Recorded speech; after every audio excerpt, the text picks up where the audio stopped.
नमस्कार, good morning, सुप्रभात। मैं विकास कुमार कुशवाहा आप सभी का अपने यूट्यूब चैनल में बहुत बहुत स्वागत करता हूं।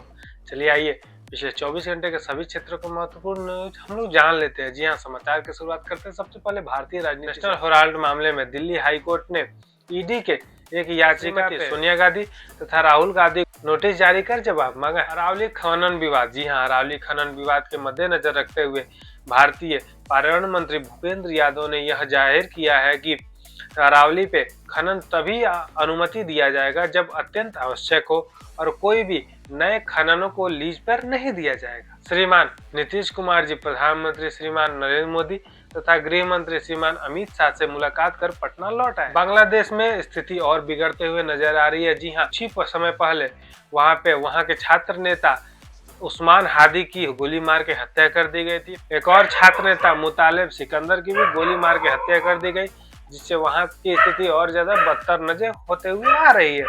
इसका ध्यान रखते हुए भारत सरकार ने चटगांव स्थित विद्या आवेदन केंद्र को बंद करने का निर्णय लिया है। वहां की पूर्व प्रधानमंत्री शेख हसीना ने वहां के अंतरिम सरकार पर भारत से संबंध बिगाड़ने के आरोप लगाए। अब आते हैं अर्थव्यवस्था तथा व्यापार से संबंधित समाचार जान लेते हैं। जी हाँ, अर्थव्यवस्था तथा व्यापार में सबसे ज्यादा बड़ी खुशखबरी है कि भारत चौथी अर्थव्यवस्था बन गई है। जी हाँ, केंद्रीय मंत्री ज्योतिरादित्य सिंधिया ने यह घोषणा किया है कि 4.5 ट्रिलियन डॉलर अर्थव्यवस्था के साथ भारत विश्व की चौथी सबसे बड़ी अर्थव्यवस्था बन गई। शेयर बाजार में उछाल, जी हाँ, सप्ताह के प्रथम दिन ही भारतीय शेयर बाजारों में बेहतरीन उछाल देखने को मिला।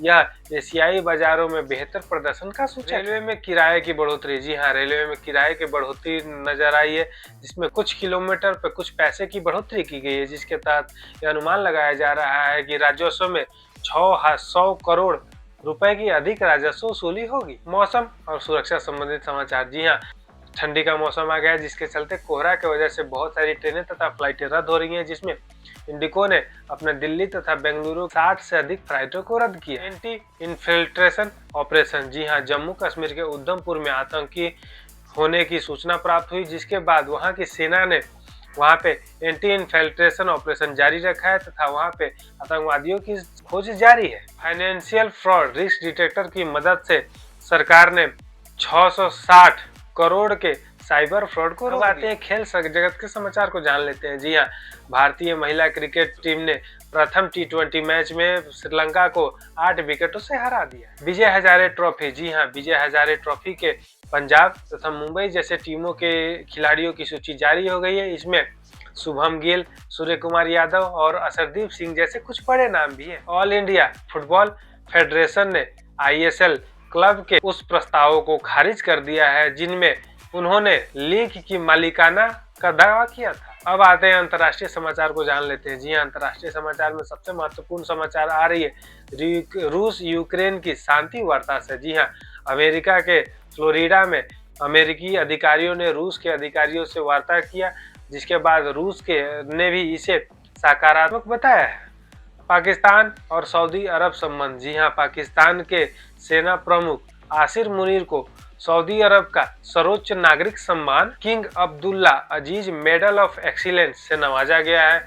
यह सम्मान दोनों देशों के आपसी रक्षा सहयोग को बताता है। गोल्ड का नया रिकॉर्ड, जी हाँ, गोल्ड का नया रिकॉर्ड। गोल्ड ने कीमतों में अब तक की सबसे ऊंची बढ़ोतरी $4,383 प्रति औंस दर्ज की गई। एप्पल पर जुर्माना, जी हाँ, एप्पल पर इटली ने 9.8 करोड़ यूरो का जुर्माना लगाया।